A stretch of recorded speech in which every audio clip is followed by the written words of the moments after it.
Risafura. Stærstu lífverur heims eru risafurur, Sequoiadendron giganticum. Þær eru engar furur, heldur teljast þær til síprusættar, rétt eins og einir. Hvað þetta gamalt í því? Það 1500 ára.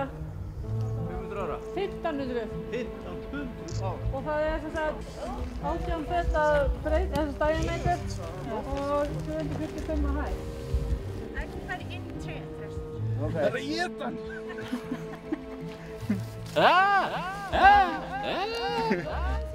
Lilla sæta tré. Já. Það er bara að taka mig kenna þessu. Rísa. Heimkynni þeirra eru í 1000 til 2000 metra hæð í vesturhlíðum snjófjalla, Sierra Nevada í Kaliforníu.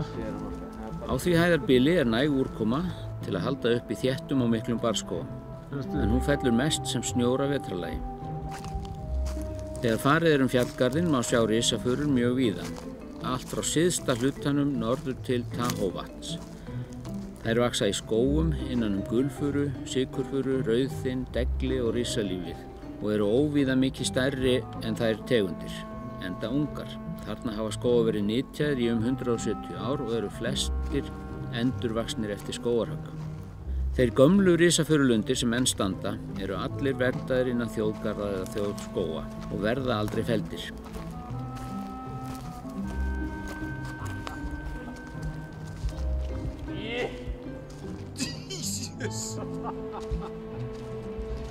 Risafurur vaxa hratt upp í loftið en það tekur 1000 ár eða meira að ná þeim gríðarlega sverleika sem að þær eru þekktastar fyrir. Þær sverustu eru meira en 3000 ára gamlar. Hér er heill bekkur til þess að sitja og dásta þessari furu.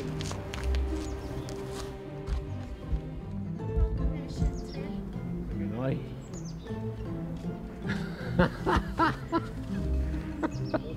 Þetta er svo ótrúlegt. Þetta er þetta hægt. Hvað sagði, 200 og hvað? Hefðu öll stærstu trén verið felld á tímum mesta skógarhöggsins á svæðinu seint á 19. öld væri tegundin ekki útdauð, en allmargar kynslóðir manna myndu koma og fara þar til nokkur sæi álíka tré aftur. Hello! Hæ! Séð þið ekki? Nei, ég var aðeins á lítið tól hérna fyrir mig. Jú, hæ! Sérðu mig? Þegar héraðsbúar sem þarna voru á ferð óku upp snarbratt fjalli til að skoða héraðsmann hershöfðingja, eða General Sherman eins og hann heitir meðal heimamanna, þá stærstu af öllum risafurum og alstærstu lifveru í heimi. Viðarmagnið í því eina tré, tæplega 1500 rúmmetrar, samsvarar helmingnum af árlegri grisjun skóga á Íslandi. Allt til ársins 2009 var minna viðarmagn fellt árlega á Íslandi en er í þessu eina tré. Þegar loksins var komið að lundinum var skollið á kolniða myrkur. Ekki létu menn það á sig fá og gengu stíginn að trénu, sem var hálfur kílómetri. Ef eitthvað var, fann maður enn meira fyrir smæð sinni innan alla þessa risa í myrkrinu. General Sherman. Þegar loks var komið að General Sherman fór það ekki milli mála. Það var heil gönguferð sjálfri sér að ganga í kringum stofninn.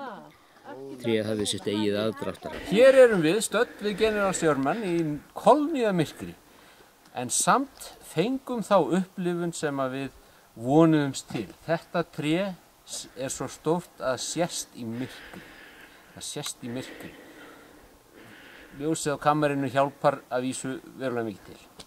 En þetta er alveg ótrúlegt því að stjörnubjartur himinn og maður horfir upp eftir þessu tré og sér ekki nema hálfan himinin fyrir trénu. Þetta er alveg ótrúlegt tré. Þetta er þjóðjólatré Bandaríkjamanna og það er sett jólaskraut á hann á jólunum.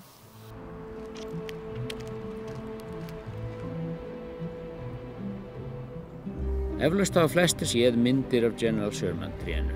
Þær koma strax upp við að googla. En myndir geta ekki gert stærðinni skil og því síður tilfinningunum sem vakna við að standa við hlið svo tignarlegrar lífveru.